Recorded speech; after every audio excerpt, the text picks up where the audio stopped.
Imagine if a politician took a huge pile of money from an industry and then set about passing a bill whose sole purpose was to dismantle that industry's competition. That would never happen, right?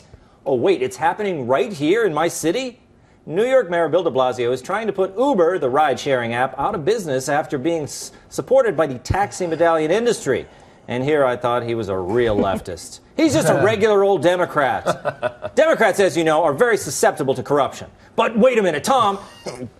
You know that Republicans do it too. No, not really. As you've told me, the Republicans are being run by the crazy right wing. The Tea Party's in control. The real right wing guys are incorruptible. How can you be corrupt when you've already given away the keys to the store? To the right, the door is wide open to business. Why?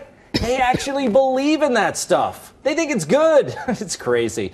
But Democrats, unlike the real leftists, aren't against capitalism. They invite business to the party. Then they close the door on their foot long enough to pick their pocket. It works great. There ought to be an app for that. All right, Molly, I think this is totally like you agree with everything I just said. You know what I was getting to with that monologue, right? Sure, made total sense. Yeah. There seems some sarcasm in your voice. No, not at all. But I do find it amazing that Democrats are running on this campaign of hurting Uber, which is like one of the very few things that's going well in terms of business innovation. And Hillary Clinton did that big speech where she said she wanted to regulate Uber. And now de Blasio wants to shut down Uber in New York, which I don't think people realize, like in outer boroughs, people can go years without seeing a yellow top taxi. And here's like a great service that helps people who are really far out. And here he wants to...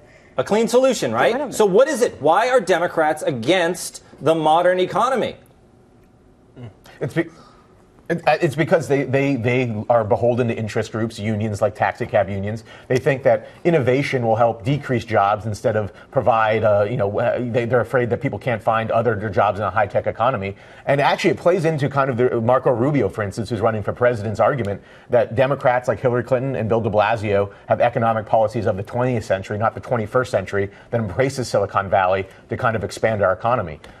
Frankly, I mean, that's the one thing we have going in our economy is Silicon Valley, which is innovating, which created Uber, which is, I think, the greatest invention since the abacus. They're all Democrats up there in Silicon Valley, though, aren't they? Yeah, but maybe they'll switch. Maybe because they hear Hillary Clinton coming after kind of their innovation. Maybe they'll start funding the right, like Peter Thiel. Fantastic. Seth, I think you're going to agree with everything I said in my monologue. The left is more susceptible to corruption, right or wrong? Wrong. Okay, wrong. I want to hear your full answer. But actually, could we show the shark footage? There's some very compelling footage of a shark attack. Okay, just keep that running. Now, go ahead and give your answer. Why do you disagree with me? Give me your whole opinion. Well, it has a lot to do with, I think the sharks are totally overtaking what surfers are trying to get Seth, you don't have to supplement. They're all just watching the video. Go ahead, give me your answer. It doesn't matter what I say. I was just watching Nick Fanning get eaten by a shark. Why are Democrats not more susceptible to corruption? They're the ones who want the regulations, so people pay them to get around the regulations. Republicans are like, hey, come on in, the weather's There's no fine. regulation here. Yeah. So they're just being, the right is being totally bought by business because they're like, we're here to help you anyway. You can't be bought when you agree with me already. I'm like, have a party. Right. Well, that's the difference between what you think corruption is. Yeah. Their whole party, the whole platform is just whatever the business wants, business gets. Exactly. Everyone else. Right. And that's the thing, Damien. Yeah. You can't corrupt me. I want businesses to drill wherever they want.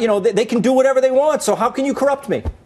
Well, you can't. I mean, there can't just be absolute freedom for businesses. There needs to be checks and balances. But if we're going to drill, I can't really get all the way into what you said in that monologue. Yeah. I was impressed by the fact that you stood the entire time. This entire time we've been talking. But if we're going to talk about Uber versus the yellow cab, I just have to say it from a personal space, I really can't catch cabs. Uber, they'll come for me. I have to sneak up on a yellow cab to catch a cab. Jump in. But is it worth it for you to pay? I mean, I can't believe, Jamie, you said it was the greatest invention ever, Uber. Fantastic. It's got so many problems, though. The pricing's totally out of whack. Why? I see. But I'm saying there's a lot of. We got to listen to Damon. I've always said black man can't catch a cab in this city. Now he can. Black commuters matter. No, it's just, I love the fact that Uber made it just opened it up a little bit. It made the playing field a little bit more level. Now we can actually, in the outer boroughs, you could call an Uber and get an Uber.